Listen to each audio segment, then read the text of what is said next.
Process कुछ नहीं है। जब मैं तुम्हारा पूरा चैप्टर हो जाएगा ना, तुमको खुद हंसी आएगी कि यार इसमें कुछ खास था नहीं वैसे इतना सोचने वाला, लेकिन उसके टर्मिनोलॉजी से जो तंग करती है कि कहाँ पर किसको क्या बनाना है, क्योंकि एक ही चीज के दो दो नाम दे रखे हैं, दो तीन नाम एक ही चीज को दोगे तो कोई भी कंफ्यूज हो जाएगा ना। तो नीट भी यही करता है कि उनको पता है कि बच्चों को नाम में कंफ्यूजन है, तो वो वहीं पे आपको पकड़ते हैं, उसी से क्वेश्चन डालते हैं। तो हम क्या करेंगे, हम थोड़ा टॉपिक पढ़ेंगे, एग्जैक्टली जितना टॉपिक पढ़ा है उसी का फिर एनसीईआरटी का पार्ट पढ़ेंगे, ठीक है। यो मैम। तो आज का हमारा जो लॉजिक रहेगा वो सिर्फ इतना रहेगा कि हम बेसिक्स पे फोकस करें कि बेसिक्स क्या है, क्या टर्मिनोलॉजीज है। कल हम फिर उसके प्रोटीन वाले पार्ट पे जाएंगे, एक्टिन एंड मायोसिन, एंड आपकी तो कल एक्स्ट्रा क्लास भी है, आई थिंक आपका फिर मसल कॉन्ट्रेक्शन वाला पार्ट भी हो जाएगा, राइट। तो आज हम फोकस करेंगे इसका बेसिक्स क्या है, मसल होती क्या है, ठीक है। स्टार्ट करें फिर। यो मैम। ठीक है यस मैम। बेटा, जहां समझना है मेरे को वहीं रोक देना, पर इसको मिस ना करना, ठीक है। जहां समझना है मेरे को रोक देना, कोई चक्कर नहीं। तो आज हमारा टॉपिक है मसल्स, फर्स्ट पार्ट है हमारा, आपकी क्लास का फर्स्ट है ये लेक्चर मसल का। चलो ठीक है। स्केलेटल मसल्स आपने स्मूथ मसल और कार्डियक मसल आपने सुनी होगी, 10th ग्रेड में आता है। Yes ma'am. बेटा जो स्केलेटल मसल, मसल अगर मैंने बोला तो what is a muscle, muscle is a group of cells और अकेला ही एक सेल होता है। ग्रुप ऑफ सेल्स, हाँ। एक दिमाग लगाना और कुछ नहीं करना, ठीक है। ये कोनी है, ये आपका मान लो किसी ने फिस्ट बंद कर रखी है, ठीक है। लेट्स सी, तो ये वाली होगी उसकी मसल, तुम कहते हैं मसल है, इसके डोले बन गए ना, दिस इज अ मसल।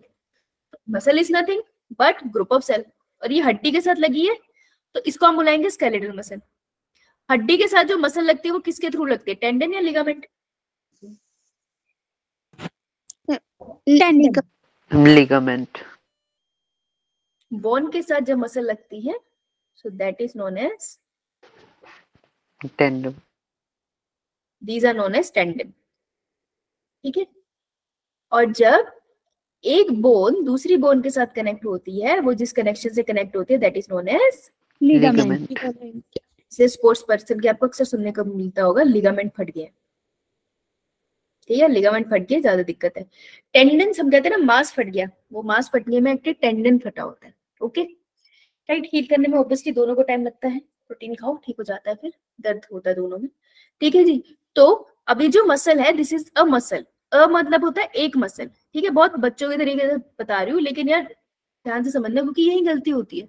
तो ये एक मसल है, एक मसल हमें इतना तो पता है, it is nothing but a tissue, a tissue is what, group of cells. अगर ये टिश्यू है then it is a group of cells, right.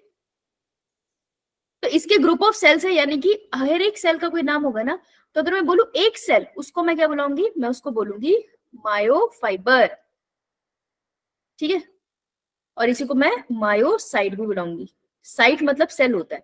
तो ये मायो का मतलब क्या होता है, अगर साइट का मतलब सेल है तो मायो का मतलब है मसल।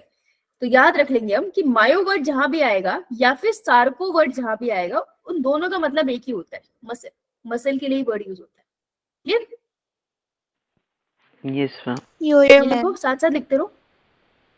अब बेटा जो मसल है अगर मैं इसको एक साथ देख रही हूँ तो मेरे को कैसी सी शेप की दिख रही है, स्पिंडल शेप दिख रही है।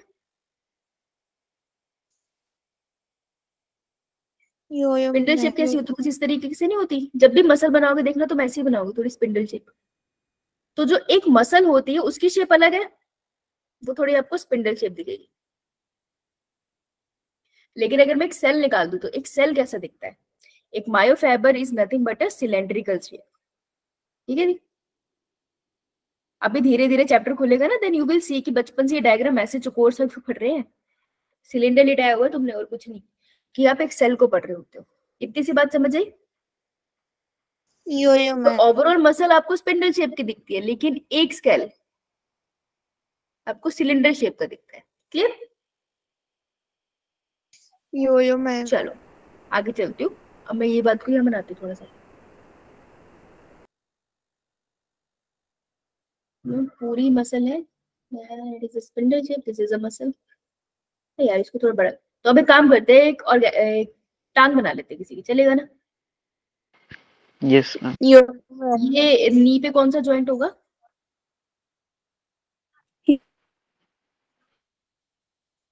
घुटने में कौन सा जॉइंट है बेटा, ma'am hinge joint. Hinge joint. कैसा ज्वाइंट होता है? साइनोवियल, कार्टिलेजिनस या कौन सा? साइनोवियल। साइनोवियल। ठीक है, ठीक है। तो यहाँ की मसल एक, तो दिस इज अ मसल। नीचे बना लेते हैं, ऐसा तो मेरे को दिख नहीं रहा, तो इसको काटते हैं और इसको नीचे बनाएंगे, ठीक है। तो थोड़ा बड़ा कर लेंगे आप। सर्कल में बनाऊं, सर्कल में थोड़ा, तो मैं रेफरेंस बुक्स में ना सर्कल में मिलेगा, फिर तुमको वहां समझ नहीं आएगा। सर्कल बनाते हैं। अ मसल, जब मैं अ मसल लिख रही हूँ तो एक पूरी मसल की बात कर रही हूँ। A muscle, and muscle is nothing but a consist of group of cells. अब जो ग्रुप ऑफ सेल्स होते हैं ना, गुच्छे में पड़े होते हैं। गुच्छे बना दो सेल के, ये एक सेल का गुच्छा, ये एक सेल का गुच्छा, ये एक सेल का, पास पास होते हैं, ठीक है। मैं बहुत कॉम्प्लिकेटेड स्ट्रक्चर नहीं बनाना चाहती, तो थोड़ा सिंपल बना रही हूँ। एक सेल का गुच्छा, ठीक है। तो ये एक गुच्छा है सेल्स का, ये एक गुच्छा है सेल का, ये एक गुच्छा है सेल का। दिख रहा है सबको? Yes ma'am. तो एक bundle of cell, one bundle of cells, इसको हम बुलाते हैं, ध्यान से सुनेंगे, फेसिकल। एक bundle of cell is known as fascicle. Fascicle के अंदर जो एक सर्कल मैंने बनाया है, दैट इज एक cell, one muscle cell, and muscle cell is known as Vesicle. Myofibre या फिर मायोसाइट। समझ आया? Yes ma'am. It is like कि एक तो तुम दुकान पे गए, वो फूलों की दुकान थी, तो पूरी दुकान इज अ मसल, फूलों की दुकान। अब वहां पे अलग अलग बुके पड़े होंगे ना फूलों के, तो तुमने एक बुके उठाया, तो वो जो तुमने फूलों का एक बुके उठा लिया, उसको आपने बोल दिया फेसिकल। अब उसके अंदर अलग अलग फूल पड़े हैं ना, तो तूने जब एक फूल उठा लिया, उसको तुमने बोला मायोफाइबर। समझ आया? Yo-yo man. ठीक है। तो जैसे अब मेरी स्किन है मीनाक्षी, अगर ये मीनाक्षी है, ये चलो जो भी आया, पत्थर बच्चे हैं, तो अगर ये मेरी स्किन है, तो स्किन के अंदर भी सेल्स होते हैं ना बहुत सारे, तो मेरी स्किन का सेल है बेटा। वैसे ही जो मसल है, मसल के अंदर भी सेल होते हैं ना, तो ये मायोफाइबर वही मसल का सेल है, जैसे तुम्हारी स्किन का सेल है। यूकैरियोटिक होगा, प्रोकैरियोटिक होगा? Eukaryote. यूकैरियोटिक होगा। माइटोकॉन्ड्रिया होगा इसमें? यो मैम। होगा। कौन सा राइबोसोम होगा? 70s 80s? 80s. यस, बिल्कुल वही सेल है, बस नाम अलग है। ये बात समझ आई? Yes ma'am. अब देखो, एक बढ़िया बात बताने वाली जो नीट में पूछी गई है, कि ये जो फेसिकल्स पड़े हैं अलग अलग, बंडल ऑफ सेल्स, ठीक है, bundle of cells is fascicle. ये जो बंडल है ना, एक दूसरे से कनेक्टेड है, तो इनके बीच में भी एक मटेरियल है तो चिपका रहा है, कनेक्टिव टिश्यू की तरह है, ठीक है। तो इस मटेरियल का नाम है, this material is known as, जो बेटा तूने बोला था वो गलत बोला था उस time, this is known as fascia, ठीक है। तो fascia is acting as a glue, a glue that connects vesicles। समझ आई बात? Yo-yo man. बच्चों लिखो इसे, डोंट वरी, भी दिखाऊंगी भी तुमको, साथ साथ एनसीईआरटी देखते चले।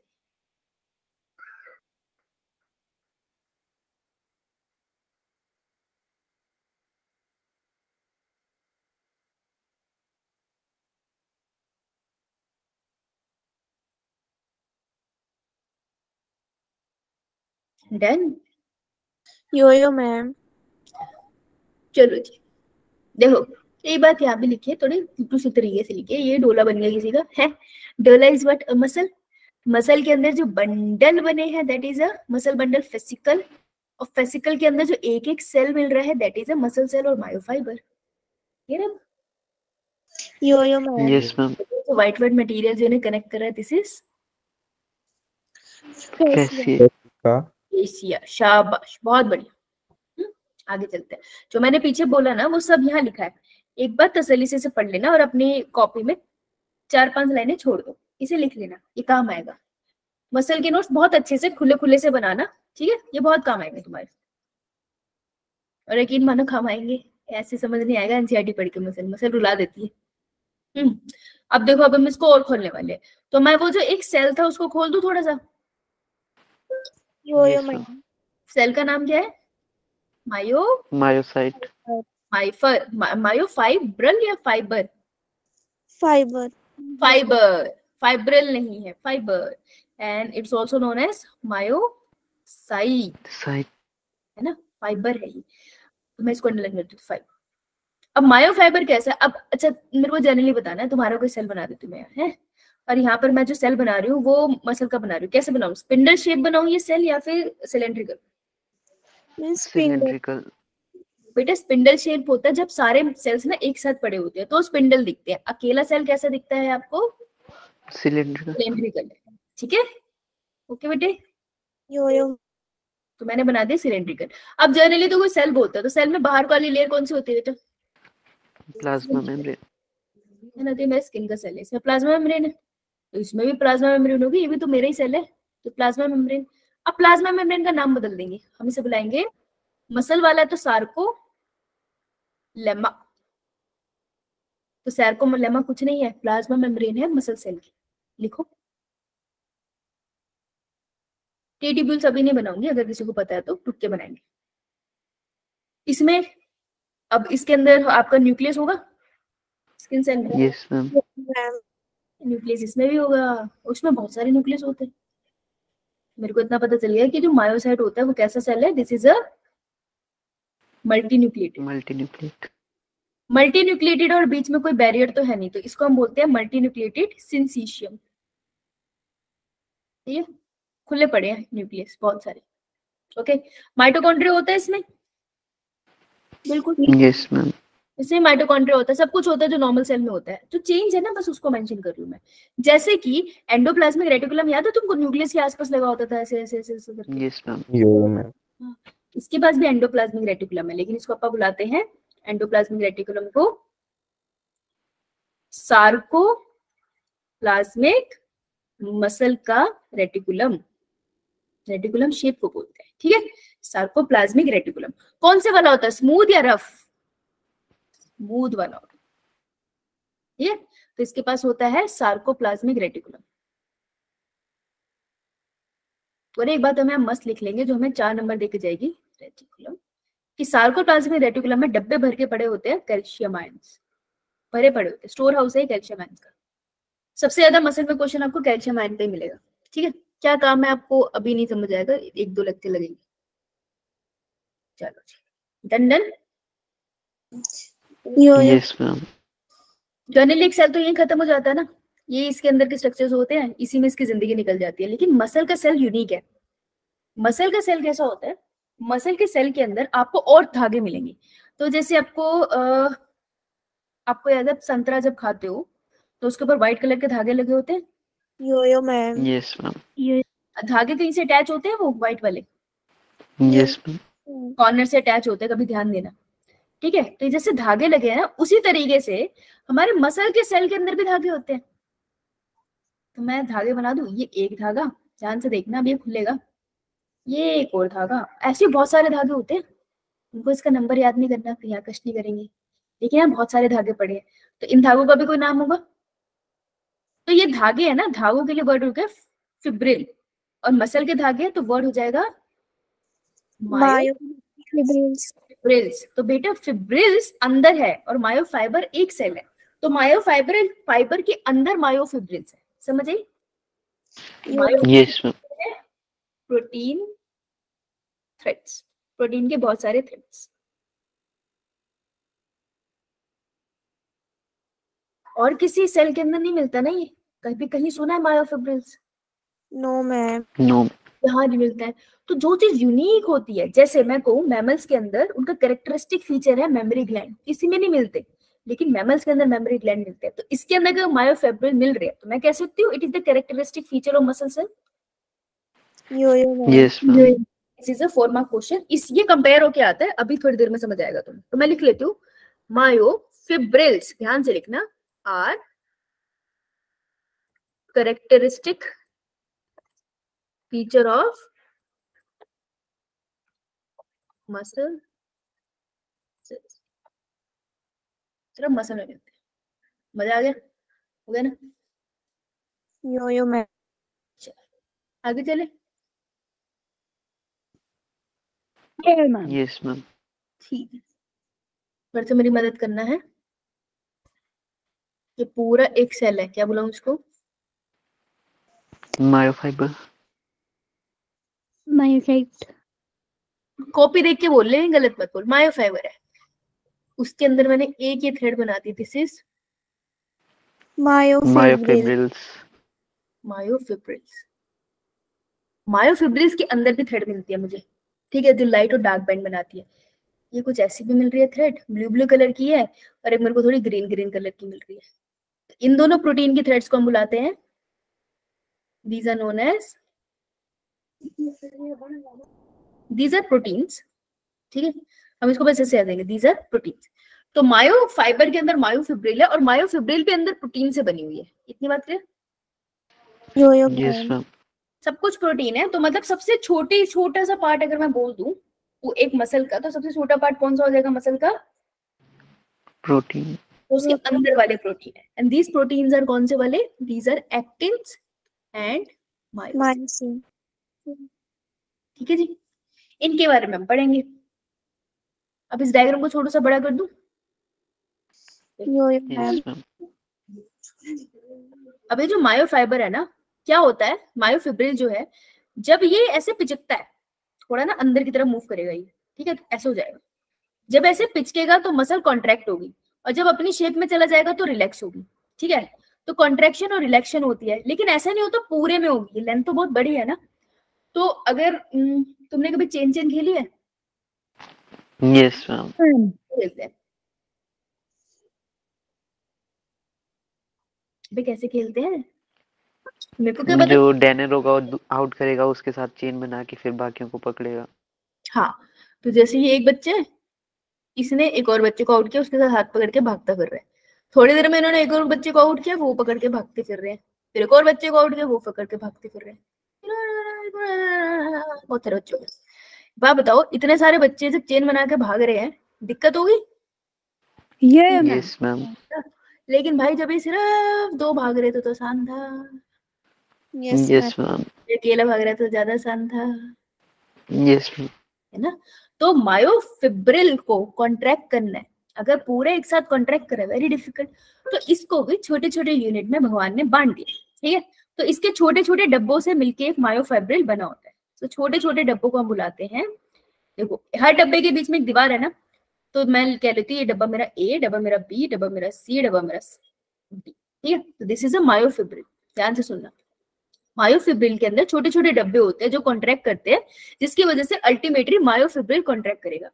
इट इज लाइक कि तुम एक क्लास में सारे बच्चे हो, तुम दो बच्चे आपस में मिलके बैठ गए, फिर दो बच्चे और आपस में अटैच हो गए, फिर दो बच्चे और आपस में अटैच हो गए, तो सारे बच्चे एकदम सेंटर में आकर इकट्ठे हो गए, है ना। तो जो बीच में एक एक बच्चे है ना, वो कौन है उसकी बात कर रही हूँ। तो मायोफिब्रिल के अंदर जो छोटे छोटे डब्बे होते हैं वो होते हैं ये, जैसे बी वाला। तो ये एक लाइन है, इस लाइन की शेप ना एक्चुअली ऐसे होती है, थोड़ा इस तरीके से, ऐसे नहीं लगता जैसे जेड होता है, तुम बहुत सारे जेड बना, तो ऐसे दो जेड लाइन होते हैं। जेड लाइन कुछ नहीं होता, ग्लू का मटेरियल का काम है, सिर्फ ग्लू है। तो एक जेड लाइन और एक जेड लाइन, एक जेड लाइन और एक जेड लाइन के बीच में जो डब्बा बना है, इसको हम बोलते हैं सार्कोमियर। एंड हर एक सार्कोमियर कॉन्ट्रैक्ट होता है तो मायोफिब्रिल कॉन्ट्रैक्ट होता है, समझे? यो मैम। Yes ma'am. तो अगर मैं सिंपल भाषा में बुझू, भाई मायोफिब्रिल किससे बनना है, मैनी सार्कोमियर्स कह सकते हो ना। तो मैंने तो बोला था कि मायोफिब्रिल तो प्रोटीन से बना है, तो प्रोटीन कहाँ गई? बेटे जो डब्बे है ना, इन्हीं के अंदर एक्टिन और मायोसिन लगे होते हैं, ठीक है। यो मैम। यहाँ तक बनाओ।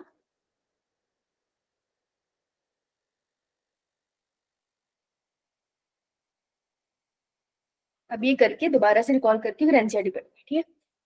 जब तक समझ ना आ जाए तब तक आगे नहीं आता है।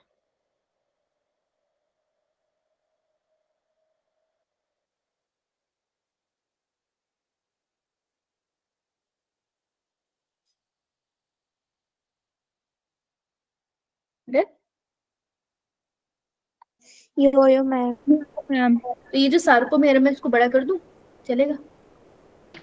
Yes ma'am. ये रहा सार्कोमेयर, एक सार्कोमेयर, एक सार्कोमेयर है तो एंड में दो दरवाजों के नाम क्या होंगे? Z line. जेड लाइन, ठीक है। जेड शेप की होती है, लेकिन एनसीईआरटी इसको ऐसी बनाती है, इसलिए मैं सीधी लाइन बना रही हूँ। वैसे होती है जेड शेप की, इसलिए जेड लाइन बोलते हैं। अब मैंने बोला था मायोफिब्रिल के अंदर कौन बड़ा होता है, कौन से दो protein? Actin and myosin. Actin और मायोसिन। अब अगर मैं प्रोटीन पढ़े हैं वो तो ठीक है, प्रोटीन को अगर मैं किसी से नहीं चिपकाऊंगी तो वो इधर उधर नहीं गिर जाएंगे। Yes ma'am. हम कहते हैं हमारे बॉडी में दिल लगा हुआ है हमारे लेफ्ट हार्ट की तरफ, लेकिन लेफ्ट हार्ट की तरफ भी तो हमारे लिगामेंट से अटैच होता है, स्किन के साथ अटैच होता है वो छोटे छोटे, ठीक है, वो छोटे छोटे फाइबर्स के साथ अटैच होता है, तभी तो अपनी पोजीशन पे है। इसलिए भी कहते हैं दिल टूट गया, एक्चुअल में दिल टूट सकता है अपने फाइबर से अलग हो जाए तो वैसे ही वो प्रोटीन भी तो यहाँ कहीं लगे होंगे ना, तो हम यहाँ पे प्रोटीन लगाने वाले हैं। अब उसको लगाने के लिए हमें एक चीज समझना पड़ेगा, ये प्रोटीन है क्या। तो जो प्रोटीन होते हैं ना कॉन्ट्रैक्शन में मदद करते हैं, तो हम इनको बुलाते हैं कॉन्ट्रैक्टाइल प्रोटीन। और कौन से दो कॉन्ट्रैक्टाइल प्रोटीन पड़े हैं अपने मसल के पास? Actin actin myosin. है ना। अब इसको याद करने का तरीका ढूंढते हैं, एक्टिन एंड मायोसिन, क्योंकि यही है जो सबसे इंपॉर्टेंट है, ठीक है जी। एक्टिन एंड दूसरा हमारा मायोसिन, बहुत बढ़िया। चलो, अब जब तुम सुबह ठंड में उठते हो, ड्रामेबाजी करते हो बेड से उठने में? Yes ma'am. तो तुम सुबह सुबह ड्रामा करते हो, बहुत जबरदस्त वाला है। कौन है ये आगे का बच्चा, झूठ नहीं बोलना क्लास में, सब ड्रामे करते हैं। कौन है ये? अच्छा, तो रहने ही दे, हैं तेरी ड्रामे की आवाज मुझे यहाँ तक आ रही है। नहीं मैं सच में ओह इतनी सिंसियर है, क्लास के मम्मी से बात करिए। और ऐसे आगे बढ़ते हैं। तो सुबह सुबह तुम करते हो एक्टिंग, ड्रामेबाजी। अच्छा, एक्टिंग एक्टर्स भी करते हो, तो जनरली तुम देखते हो ना कि वो एकदम थोड़ा फिट टाइप के होते हैं एक्टर्स, देखा होगा तुमने। Yes ma'am. जनरली तो चबी चबी नहीं होते है ना। अच्छा, एक बात तो ये समझ आ गई कि एक्टिंग से something related to not being that chubby chubby, थोड़ा पतले पतले। तुम भी वैसे ज्यादा चबी चबी हो नहीं, बड़े बड़े से ही हो, पूछू पूछू से हो तो बात भी। तो एक्टिंग से मुझे थोड़ा थोड़ा याद है कि जो भी चीज है वो थोड़ा थिन है, जैसे एक्टर्स होते थे। अब मायोसिन कैसे याद है मुझे? मायो से मुझे याद है मेरे, मतलब कि मैं तुम्हारी बात कर रही हूँ, इंडिविजुअली सोचना है शुरू, तुम्हारी बात हुई, अपने बारे में सोचो, सिराज तेरे, ठीक है। तो मायो से याद रखना मेरे, और सिन का मतलब क्या होता है इंग्लिश में? पाप। हाँ, तो जो तुम्हारे पापों का घड़ा है वो भर गया है कि बचा है? बचा है। भर क्या है? बचा है। लड़कियों का तो बचा है, लड़कों का भर चुका है। हरीश बेटा तेरा तो नया घड़ा लग गया होगा। मैम टंकी है मेरे पास। पापों का घड़ा भर गया है ना। ध्यान रखियो टंकी भी ओवरफ्लो होती है, तो अगर भर गया तो कैसे होगा? हल्का होगा, भारी हो जाएगा? बहुत भारी हो गई। बहुत भारी। ठीक है बच्चे, तुम लड़के इमेजिन, वह पापा वगैरह तुम्हारे भी भर गया होगा, ऐसा तो कुछ नहीं है, पर चलो मान लेते हैं। तो एक्टिन इज समथिंग, मायोसिन मुझे ऐसा था मेरे पाप, तो मायोसिन से मुझे याद रहेगा मेरे पापों का घड़ा भर गया है, तो इट इज हैवी। तो जो मायोसिन होता है उसको हम बुलाते हैं, it is a heavy chain, protein की हैवी चेन, ठीक है। यो मैम। एक याद कर लो, दूसरा तो ऑटोमेटिकली याद हो जाएगा ना, उसका ऑपोजिट है। तो एक्टिन कैसा है? थिन प्रोटीन चेन, ठीक है। तो मेरे पाप याद रख लेना, मेरे पाप से मतलब है तुम्हारे पाप में लायक हो, मेरे पाप नहीं याद करने। तो तुम्हारे पाप मायोसिन, मेरे पापों का घड़ा भर गया है, तो इट इज हैवी। तो हैवी चेन है प्रोटीन की। निमोनिक को हमेशा 3-4 बार पढ़ना जरूर चाहिए, तभी वो तुम्हें याद होता है, तो तभी उसका फायदा है। लिखो इसे। अरे पूछा जाता है हैवी कौन सा लाइट कौन सा, नीट में याद नहीं आता। It's a very important thing. Done. Yo ma'am. अब मेरे को बताओ, कभी तुम इस पे गए सीसॉ पे? Yes ma'am. बेटा अगर सीसॉ पे, अब मैं तुम्हारे कंपैरिजन में तो काफी भारी हूँ, मुझे पूरा विश्वास है। अगर मैं एक तरफ बैठ जाऊं तो बेटा तुम कहाँ जाओगे दूसरी तरफ से? मून पे। है, तुम जब ऊपर चढ़े जाओगे, है ना, ये लटके हो तुम, और जब तक मैं बैठी रहूंगी तो तुम ऊपर ही रहोगे, पॉइंट है। Yes ma'am. यो मैम। तो क्या कर सकते हैं हम, एक चीज कर सकते हैं, तुम एक काम करो, मेरे को बुला दो सेंटर में, ठीक है, let me sit in the centre, और उसके बाद झूला हो जाएगा खाली, फिर तुम आपस में झूल लो, ठीक है। एक तरफ हर्ष को बिठा दो, एक तरफ हरीश को बिठा दो, आपस में लगे रहेंगे दोनों भाई भाई। ठीक है बेटा, तो बैलेंस हो गया। यो मैम। तो मुझे ये पता चल गया जो हैवी बंदा उसको सेंटर में बिठा दो, है ना, वो बढ़िया रहेगा। करेक्ट। Yes ma'am. यो चलो अब स्ट्रक्चर बनाते हैं एक्टिन और मायोसिन का। This is a sarcomere. Sarcomere का आर ई कहाँ गया भाई? सार्कोमेर क्या है? एक डब्बा है मायोफाइब्रिल के अंदर। मायोफाइब्रिल क्या है? प्रोटीन की थ्रेड है मायोफाइबर के अंदर। मायोफाइबर क्या है? Muscle cell. तो मसल का जो एक सेल है ना, उसके अंदर धागा है, और उसके अंदर भी जो धागे हैं उनको पढ़ रहे हैं। सार्कोमेर एक जेड लाइन और एक जेड लाइन के बीच का डिस्टेंस होता है, उस डब्बे को सार्कोमेर कहते हैं। अब इसके अंदर होते हैं एक्टिन और मायोसिन। तो हैवी वाला कौन सा था, एक्टिन या मायोसिन? मायोसिन। मायोसिन। मेरे पास मायोसिन। बिठाऊं मैं सेंटर में, कोने में? सेंटर। सेंटर में बिठा दिया। लेकिन अगर मैंने इसे अकेला बिठा दिया तो फिर ये तो इधर उधर खिसक जाएगा, है ना? यो मैम। तो मैंने लिख दिया मायोसिन। तो मैं ग्लू लगा दूं? Yes ma'am. तो इसके सेंटर में मैंने ग्लू लगा दी। ठीक है, एंड जिसके सेंटर में ग्लू लगी होती है, दिस ग्लू जो इसको इसकी पोजीशन पे होल्ड करते हैं, दिस इज नोन एज, क्योंकि बिल्कुल मीडियम पे ना, सेंटर पे आके लगते हैं, तो this is known as M line. ठीक है, मिडिल में लगती है इसलिए M line. M stand for middle. समझ आई बात? Yes ma'am. एम लाइन करती क्या है? Hold myosin in position. Actin तो पतलू पतलू था, साइड में लगा दे। Yes ma'am. लेकिन एक्टिन को भी तो कोई होल्ड करने के लिए चाहिए ना, तो एक्टिन को होल्ड करने के लिए कौन मिलेगा आपको? ये जेड लाइन अकेली तो पड़ी है, ये भी तो ग्लू का काम करती है। यहाँ लगा दो एक्टिन को। तो एक्टिन ऐसे लगाना कि आधा इस सार्कोमेर में आ जाए, यार पतला बनाना है, सॉरी, आधा इस सार्कोमेर में आ जाए और आधा दूसरे सार्कोमेर में आ जाए। ठीक है, चलेगा ऐसे? Yes ma'am. तो लगाओ फिर, मेरे को क्या बोल रहे हो? ये तुम्हारी है, तुम बनाओ, मेरे पास तो है ये लाइन लगाने वाला, तुम बना लो सीधी सीधी लाइन। थोड़ा सा इसको एक्सटेंड कर देते हैं, सही नहीं बनाया एक्सटेंड ही बनाया। ये बेटा पिक्चर में ही मोटू पतलू बना लें, तुमको याद रह जाएगा। मेन पर्पस याद करने का ही है, और तो क्या ही है। क्या कर रहे हैं? ये कर रहे हैं। ये लो एक्टिन, इधर भी बना देते हैं एक्टिन, इधर भी बनाते हैं एक्टिन, इधर भी बनाते हैं एक्टिन। दिख रहा है सबको एक्टिन? Yes ma'am. तो मैं कह सकती हूँ जेड लाइन एक तो एक सार्कोमेर बना रही है, और ऊपर से जेड लाइन वो पॉइंट है जहां पे एक्टिन ज्वाइन हो रहा है। सही? Yes ma'am. इतना बना लिया। यो मैम। एक्टिन मायोसिन है क्या? प्रोटीन की थ्रेड है। प्रोटीन क्या होता है? अमीनो एसिड की चेन होती है। ऐसी ऐसी चेनें हैं और कुछ नहीं है। तो बहुत बड़ी बात नहीं है, इतना कंफ्यूज नहीं होना कि क्या हो रहा है। प्रोटीन की चेन है, बस मैं तुम्हें अरेंजमेंट समझाने की कोशिश कर रही हूँ, इससे ज्यादा कुछ। क्लियर? यो मैम। Yes ma'am. अगर मायोसिन इतना मोटू है, अगर मैं इसको माइक्रोस्कोप के अंदर निकाल के देखूं, कैसे दिखेगा? डार्क दिखेगा, लाइट दिखेगा? सोच के बता डार्क। ना। मोटू है तो मायोसिन अगर मोटू है तो मुझे कैसा दिखना चाहिए? Dark under microscope. माइक्रोस्कोप के अंदर भी ऐसे देखो कुछ नहीं दिखेगा, पर अगर एक्टिन पतलू सा है तो कैसे दिखेगा? लाइट। Under microscope. लिख लो ये बात फिर बढ़िया से। अब एनसीईआरटी एडिट करते हैं, मजे आएंगे।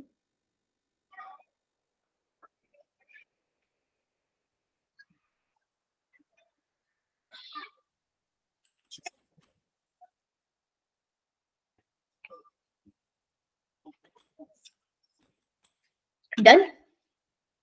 यो मैम। ओ एनसीईआरटी कहाँ हो तुम? देखो यहाँ से मसल। देखो मूवमेंट वाला पार्ट तुम्हारा नहीं हुआ, ठीक है, आई डू इट।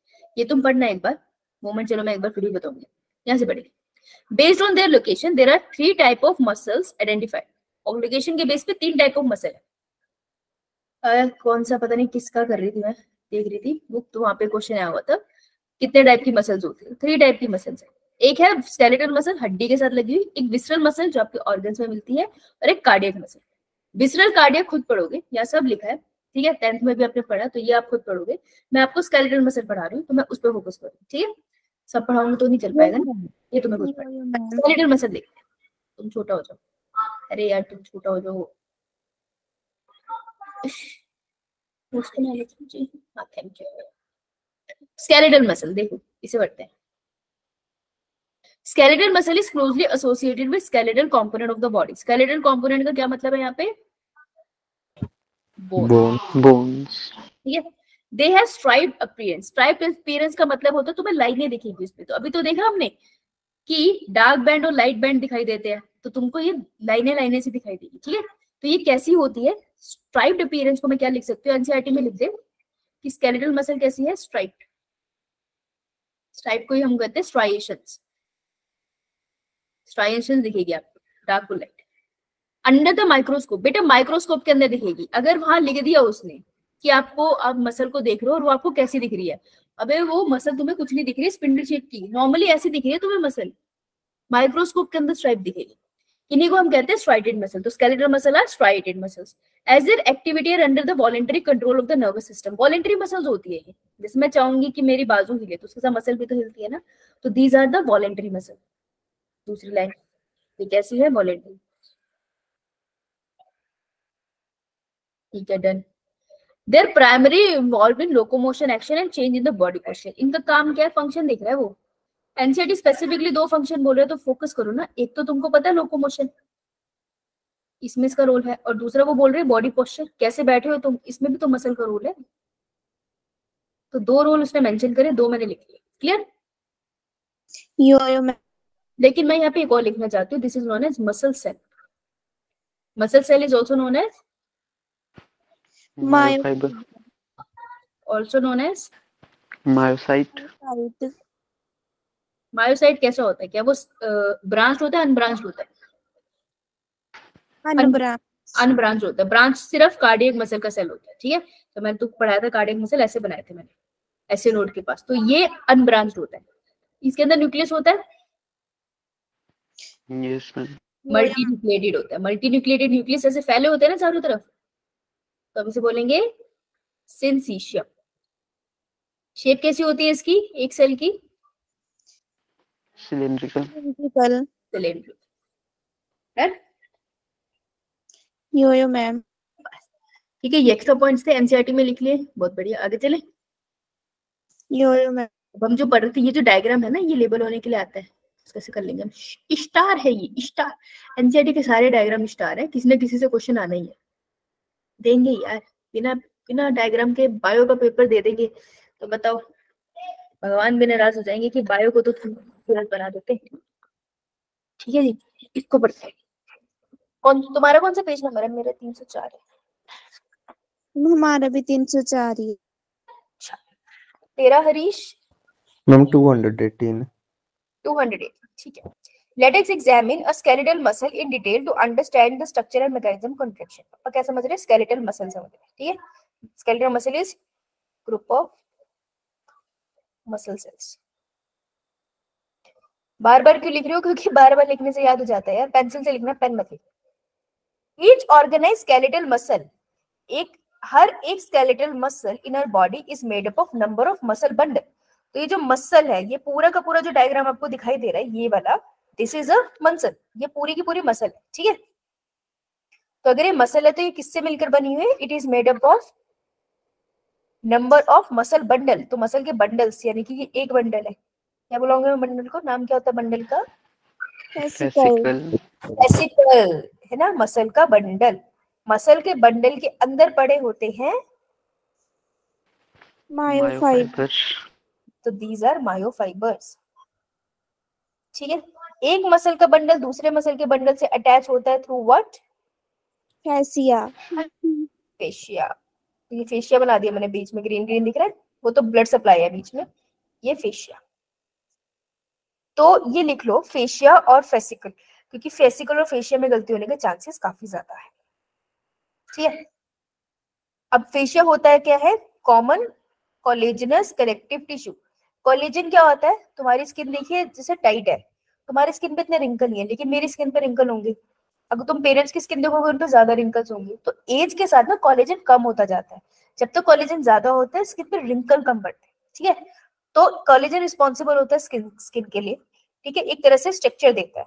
तो कॉमन कोलेजनस कनेक्टिव टिश्यू से बना है फेशिया। ऐसे के ऐसे याद कर लेना, बहुत इंपॉर्टेंट लाइन है ये। यो मैम, तो देखो, each muscle bundle that is fascicle contain a number of muscle fibre. तो ईच मसल बंडल के नीचे ब्रैकेट में मैं लिख लूंगी फेसिकल, क्योंकि जब मैं पढ़ूंगी ना अकेले बैठ के तब मुझे कंफ्यूजन होगी, तो मैंने ये लिख लिया। Number of muscle fibre, muscle fibre के लिए मैं लिख लूंगी मसल का एक सेल, ठीक।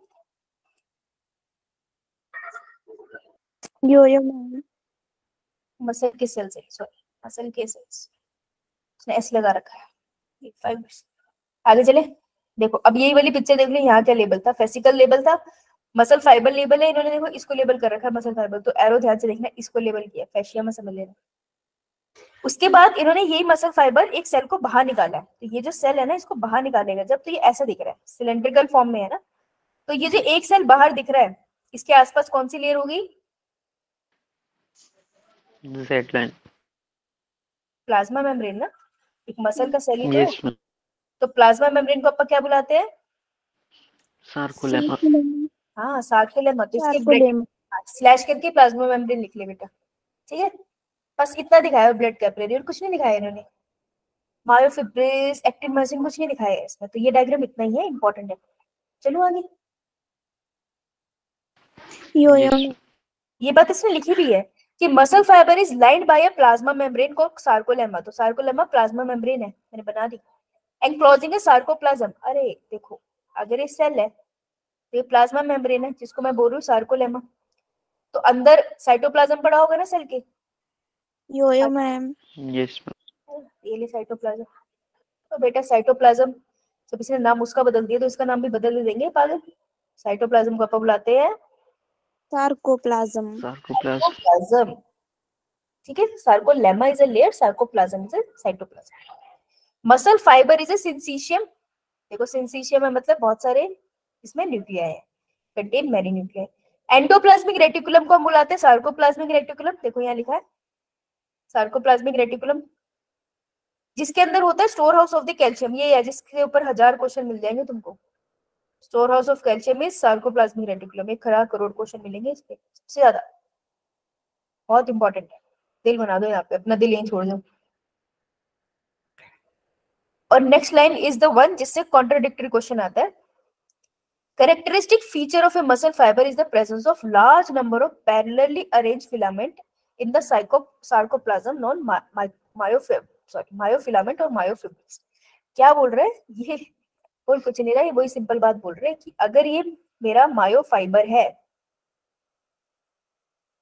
अगर मैं सामने ही बना लूंगी तो कैसे गलत होगा मुझसे, अगर ये मेरा मायोफाइबर है तो उसके अंदर किसकी पैरेलल लेयर होती थी बेटा? मायोफिब्रिल्स।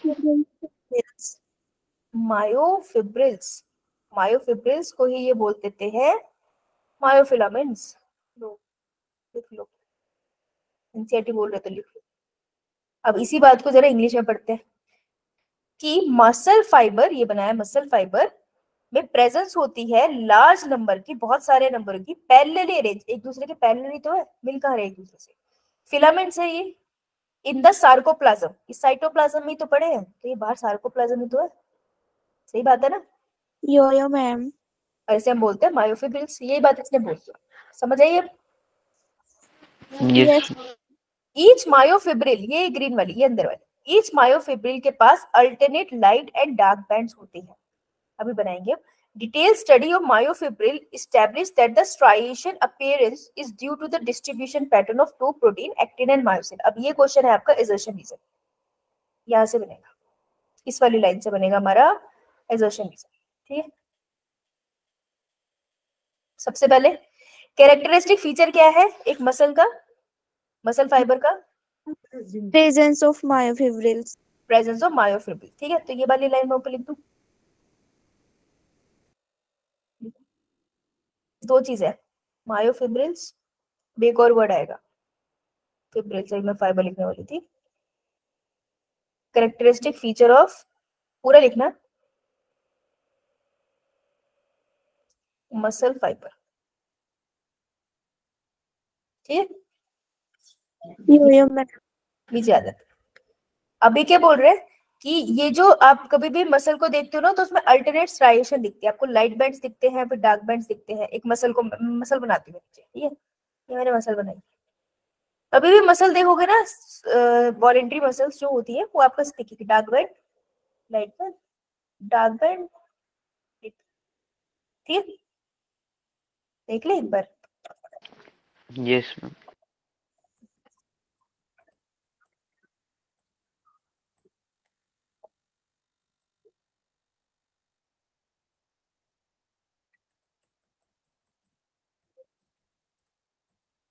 अरे गूगल सही चीज दिखा दियो भैया, ये ऐसे ओ ओ ओ ओ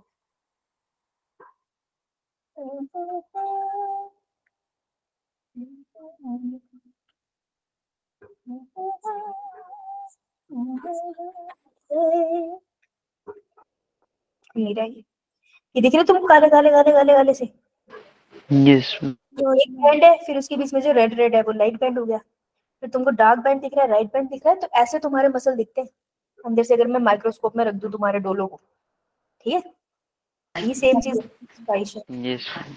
देखो, ये वाली देखो, डार्क लाइट दिख रहा है, so this is a striations. देखो ये क्या बोल रहे हैं एनसीईआरटी के अंदर, बड़ी एकदम घातक सी बात बोल रहे हैं कि जो मायोफिब्रिल है, एक्टिन और मायोसिन तो मायोफिब्रिल के अंदर पड़ा है ना, तो कह रहे हैं कि डार्क और लाइट बैंड दिखते क्यों है तुमको मायोफाइबर, मतलब एक सेल के अंदर, मसल सेल के अंदर तुमको ऐसे डार्क और लाइट बैंड क्यों दिखते हैं, वो रीजन बता रहा है कि जो मायोफिब्रिल होते हैं ना, वो लाइट और डार्क कलर के इसलिए दिखाई देते हैं। देखो मायोफाइबर मायोफिब्रिल से बना है, तो मैं मायोफिब्रिल भी लिख दूंगी तो गलत बात नहीं है, मायोफाइबर भी लिख दूंगी तो भी गलत नहीं है, ओवरऑल अपीयरेंस तो तुमको लाइट और डार्क बैंड की आती है ना। तो कह रहे लाइट और डार्क वो इसलिए दिखते हैं क्योंकि उनके अंदर एक्टिन और मायोसिन की डिस्ट्रीब्यूशन ऐसे होती है, जहां जहां एक्टिन पड़ा है वो एक तरीके का दिख रहा है, जहां जहां मायोसिन पड़ा है वो दूसरे तरीके का दिख रहा है, इसलिए ये डार्क और लाइट बैंड की तरह दिखते हैं। तो तुम्हें क्वेश्चन क्या आ सकता है कि myofibrils have alternate dark and light bands, ये असर्शन आ सकता है। फिर वो रीजन में डाल सकते हैं कि स्ट्राइएशन अपीयरेंस, नहीं, रीजन में ऐसे डाल सकते हैं actin and myosin filaments are present in myofibrils. Actual में करेक्ट रीजन है ना कि एक्टिन और मायोसिन जो पड़े हैं मायोफिब्रिल के अंदर, उसी की वजह से तो डार्क अपीयरेंस है। बात समझ आई? यो यो मैम। Yes ma'am. वैसे तो मेरे को इस बात पे डाउट है, तो मैं समझ आई, पर अभी मैंने बनाया नहीं है, जब मैं बनाऊंगी तो तुमको ज्यादा समझ आई। कोई बात नहीं, आगे चलते हैं। तुमने इतना देख लिया वही बहुत बड़ी बात है, इतना सुन लिया तुमने, इतनी देर में तो दिमाग फट जाता है। मसल पढ़ाते टाइम ना स्टार्टिंग के लेक्चर में तो 2-3 बच्चों का हो जाता है कि क्यों लिया। आई होप इतना समझ आया तुम्हें, आगे चलते हैं। The light band contain actin, अच्छा लाइट बैंड एक्टिन कंटेन करता है, तो मैं वो वाला डायग्राम बना लूं, पीछे पीछे बना के आए थे तुम ऐसे? यो मैम। Yes ma'am. ये नहीं बनाऊंगी यार, हम थोड़ा ज्यादा स्मार्ट बनेंगे, अब बनाएंगे jet line. Tudu Tudu jet line, jet line के पास किसको सपोर्ट करती है jet line? Actin. Actin. Actin, अरे वाह, शाबाश, एक्टिन। नीचे कहाँ चलेगी चाचा? और मायोसिन का होता है मोटू सेंटर। सेंटर। अब पढ़ते हैं। Light band contain actin, light band के पास एक्टिन होता है ये वाला, तो इसको हम बुलाएंगे आई बैंड, ठीक है, यानी कि इतने रीजन को मैं क्या बुला रही हूँ? I band. तो actin made I band, I band is nothing but the light band, है ना, और लाइट बैंड का आई आई से मतलब होता है आइसोट्रोपिक बैंड, ठीक है, ये क्लियर है? यो मैम। Yes ma'am.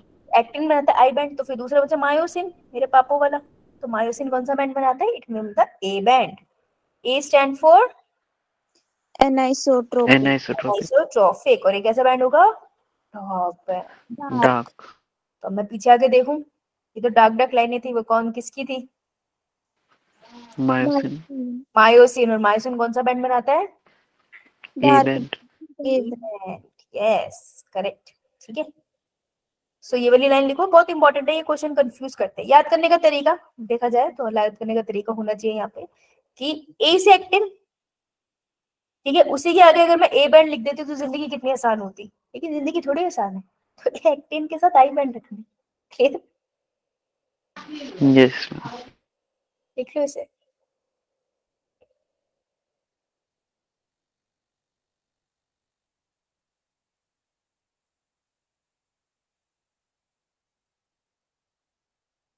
चलो आगे। यो मैम। ओ अभी तो लाइनों की बात करने लग गए हैं, क्या बात है। Both the proteins are arrange in a rod like structure, दोनों protein rod like structure arrange है, ये बात सही है। ये यहाँ से देखते चलेंगे, अच्छी सी पिक्चर देखेंगे यार, ये तो तुम शहर पिक्चर है। ये वाली देखते हैं, दोनों प्रोटीन रोड लाइक शेप में पड़े हैं, मेरी रोड लगी। यो मैम। ये बात इन्होंने बोली है कि both protein arrange in road like structure. यार लिख लेना, क्या है ना, एनसीईआरटी की लाइन इंपॉर्टेंट होती है, पैरेलल टू ईच अदर, एक दूसरे के पैरेलल है, ठीक है, कहीं मिल नहीं रहे एक दूसरे से। और also to the longitudinal axis of the myofibril, myofibril की एक्सिस भी तो ऐसी थी, ये देखो, ये भी तो बावला ऐसे जा रहा है, तो इसी के लिए भी तो पैरेलल है। कौन सा मायोफिब्रिल के प्लाज्मा मेम्ब्रेन पे टक्कर मार रहे हैं, किसी को नहीं टच कर रही है, राइट। ये बात सही है, पोजीशन बता दी। आगे चलते हैं, एक्टिन फिलामेंट और थिनर, अपन ने पता करा था ना एक्टिन कैसा होता है, पतला मायोसिन के कंपैरिजन में, इसलिए हम इसको थिन फिलामेंट कह देते हैं। In the centre of each I band, I band क्या है, एक्टिन, जहां जहां एक्टिन पड़ा है उसको पूरे को आई बैंड कहते हैं बेटा। ये एक्टिन है ना, एक्टिन को होल्ड कौन करता है उसकी पोजीशन पे, Z line, Z line, line. Z line. ये जो पूरा रीजन है जो एक्टिन पड़ा है, ये वाला, इसको बोलते हैं लाइट बैंड और इसी को हम बोलते हैं आई बैंड, ठीक है। यस मैम, ठीक है, at the centre of each I band is an elastic fibre, तो आई बैंड के सेंटर में क्या दिख रहा है आपको, जेड लाइन। Z line. तो at the center of each eye band is an elastic fiber called Z line that bisect it, I band को दो में डिवाइड कर रही है, ठीक है। तो इलास्टिक फाइबर बोल रहे हैं ये जेड लाइन को। तो नीचे आओ, ये देखो इस डायग्राम में देखो, ये जेड लाइन दिख रही है, इसके ये लिख दो इलास्टिक फाइबर। जो वोकैब इन्होंने डाली है ना यार, उसको वैसे के वैसे लिख दो, ज्यादा दिमाग में लगाओ, परेशान नहीं होना। इलास्टिक तो है, ये मूवमेंट करता है, थोड़ा टाइम में और बताऊंगी, अभी यहीं तक लिखते हैं, ठीक है। The thin filament is firmly attached to the Z line, firmly लगा हुआ Z line से, ये बात तो सही है। The thick filament in the A band, अब thick filament क्या था बेटा,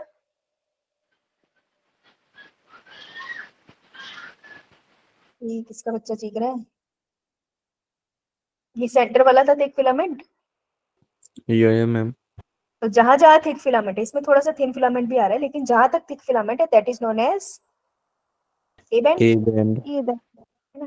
बस जेड लाइन मिटा दो, कंफ्यूजन दे रहा है, जेड लाइन लिख लेते हैं इसको, Z line.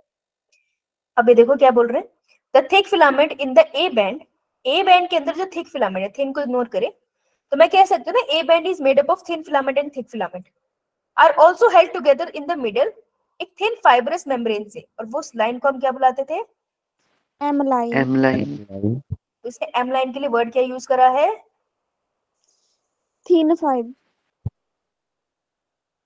Thin fibrous membrane, ठीक है, यही वर्ड यूज करना है। एम लाइन इन्होंने बनाई नहीं होगी कमबख्तों ने, बना देते हैं, बना लेते पेंसिल से, क्या दिक्कत है, हमारी पेंसिल बनाएगी। देखिए दिस इज एम लाइन, किससे बनी है, थिन फाइबर। मेम्ब्रेन, ठीक है, done. Yo ma'am. Yes ma'am, The A and I band are arranged alternately throughout the length of the myofibril, देखो ऐसे तो अरेंज है, कितनी देर से तो देख रहे हो।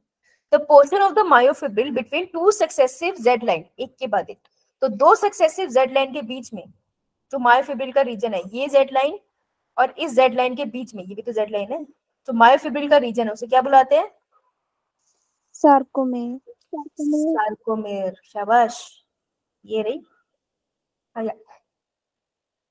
Region between two successive and is a functional unit of contraction. देखो इसने क्या बोला, फंक्शनल यूनिट ऑफ कंट्रैक्शन। अब पीछे जाओ, कैरेक्टरिस्टिक कहां लिखा था, तो myofibril is a characteristic feature of muscle fibre. अब नीचे लिखेंगे हम एक और लाइन, साथ में लिखेंगे नहीं क्योंकि इन्हीं में कंफ्यूजन होती है, sarcomere is functional unit of contraction. बेटा माता रानी पाप लगाएगी, तो कैरेक्टरिस्टिक फीचर लिखा है तुम इसको, सार्कोमेर को लिखाते हैं बच्चे, नहीं होता भाई। कैरेक्टरिस्टिक फीचर कौन है, मायोफिब्रिल, और फंक्शनल यूनिट कौन है कॉन्ट्रैक्शन रिलैक्सेशन की, दैट इज सार्कोमेर। समझ आई बात, यो मैम। यस मैम, ठीक है। भगवान से डरना, इस लाइन को साथ में लिखना, साथ में लिखना इसे, यही गलत होता है। डन। यो यो आ जाओ, बस खत्म हो गया, खत्म हो गया, फिर रिवाइज करेंगे, भाग जाना।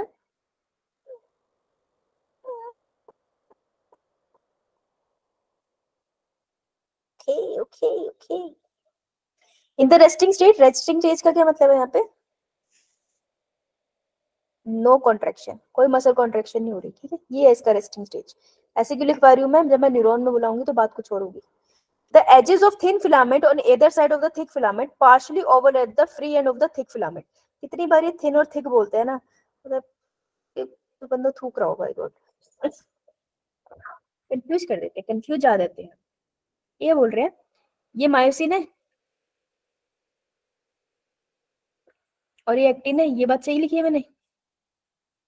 यो मैम। यो मैम। ये जो मायोसिन का कोना है, ये इसके ऊपर एक्टिन आके बैठा है। यो मैम। यस बेटा ये जो एक्टिन के कोने हैं कि यहाँ पर मायोसिन भाई सब बैठे हैं। Yes ma'am. Yo yo yo ma'am. Ma'am. जो एजेस है एक्टिन के, उसको मायोसिन ने ओवरलैप करा है, जो मायोसिन का एज है वो एक्टिन ने ओवरलैप करा है, सही बात है ना? Yes ma'am. तो this is not right. Yo yo ma'am. एक तो मायोसिन बेचारे को ना पर्सनल टाइम नहीं मिलता, तेरा ऐसा भी तो कोई रीजन हो ना जो सिर्फ मेरा हो। देखो एक्टिन के पास तो ऐसा रीजन है, ये वाला, यहाँ पे तो सिर्फ एक्टिन है ना, तो जहां पे सिर्फ एक्टिन है that is known as I band, तो ठीक है। लेकिन ऐसा कोई रीजन भी तो होना चाहिए ना जहां पर ये अकेला हो। ए बैंड में तो सब कुछ होता है ना, this is an A band, वो नहीं, मेरा कंफ्यूज हो जाओगे। तो जो मायोसिन है वो कहता है मेरा भी कोई रीजन हो, तो ऐसी कौन सी जगह है जहां सिर्फ मायोसिन प्रेजेंट है? ये और ये बना सकती हूँ मैं ये, यस मैम। मैं सब कुछ बता रही हूँ, सिर्फ इस लाइन को देखेंगे हम। तो एक ऐसा रीजन जहां पर कोई नहीं है, दूर दूर तक सिर्फ मायोसिन पड़ा है, उसको अपन बुलाते हैं मेरा रीजन, हमारा रीजन है ये, राजकुमारी का रीजन है, that is H line, H band, sorry. Okay, yo yo ma'am. Yes ma'am. लिख लो H band is the region, लिखो इसे, वेयर ओनली मायोसिन प्रेजेंट। अब इसे कंपाइल करेंगे, ओके जी, यो यो मैम। फटाफट लिख लो इसे, इस 5 मिनट और फिर जा सकते हो तुम।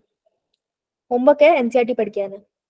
भगवान के लिए एक्स्ट्रा हेल्प बुक मत पढ़ना, उसमें बहुत सारे बढ़ जाएंगे, एंडोमायोसिन, मीरोमायोसिन, वो सब तुम्हारे को नहीं चाहिए, मुझसे क्वेश्चंस नहीं आते, वो बिल्कुल आउट ऑफ सिलेबस होता है। जो इतना आउट ऑफ सिलेबस से क्वेश्चन आता है वो मैं करा दूंगी, इसमें एनसीईआरटी पढ़ के आना एंड देखना तुमको एक एक लाइन समझ आ रही है नहीं, और अगर नहीं आ रही हो वो अंडरलाइन करके मेरे को फोटो भेज देना उसी टाइम, बाद में भूल जाओगे, ठीक है? यो यो मैम। जो बच्चा मुझे वॉइस रिकॉर्डिंग में गाना गा के भेजेगा मैं उसको आंसर बताऊंगी, ठीक है? ओके, बोलते क्यों नहीं, मौन व्रतधारी बच्चे। मैम थोड़ी देर पहले क्या क्या बोला आपने थोड़ी देर पहले? क्या बोला थोड़ी देर पहले? Yes ma'am. मैं थोड़ी देर पहले तो बहुत कुछ बोल दिया, मेरे को पता नहीं तूने लास्ट कहाँ तक सुना है। नहीं मैम, आप अभी होमवर्क की बात कर रहे थे वो। होमवर्क की बात, जो होमवर्क नहीं करेगा कल वो क्लास में गाना सुनाएगा, ये बोला मैंने, ठीक है? Yes ma'am. ठीक है, आ जाओ आ जाओ आ जाओ आ जाओ।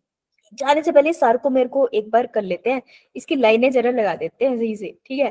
नहीं तो उलझे रह जाएंगे सारे कि यार आज तो बहुत सारी लाइनें होगी। ये Z line, Z line, Z line के ऊपर कौन टिका हुआ है? एक्टिन। एक्टिन। बना देते हैं एक्टिन, बनाओ एक्टिन। जेड लाइन में जेड लाइन के बीच में this region is known as एक सार्कोमेर। सार्कोमेर। सार्कोमेर। सेंटर में कौन बैठा होता है? मायोसिन। मायोसिन। मायोसिन। जहां तक मायोसिन है, जहां तक मायोसिन है यार, मिट जा, that region is known as A band. A band. जहां सिर्फ एक्टिन है, देखो भेदभाव देखो दुनिया का, जहां सिर्फ एक्टिन है वो अलग लाइन में भी चला गया, दूसरे सार्कोमेर में आ गया। जहां सिर्फ एक्टिन है that is known as I band, I band, I band. Myosin को किसने होल्ड करके रखा है सेंटर में? M M line, line. M line.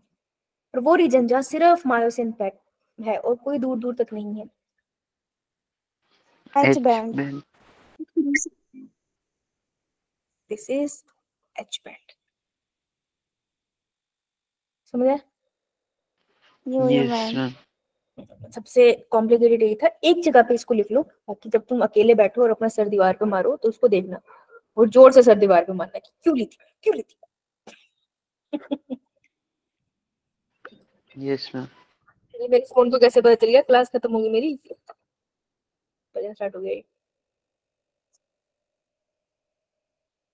चलो जी, डन। यो मैम।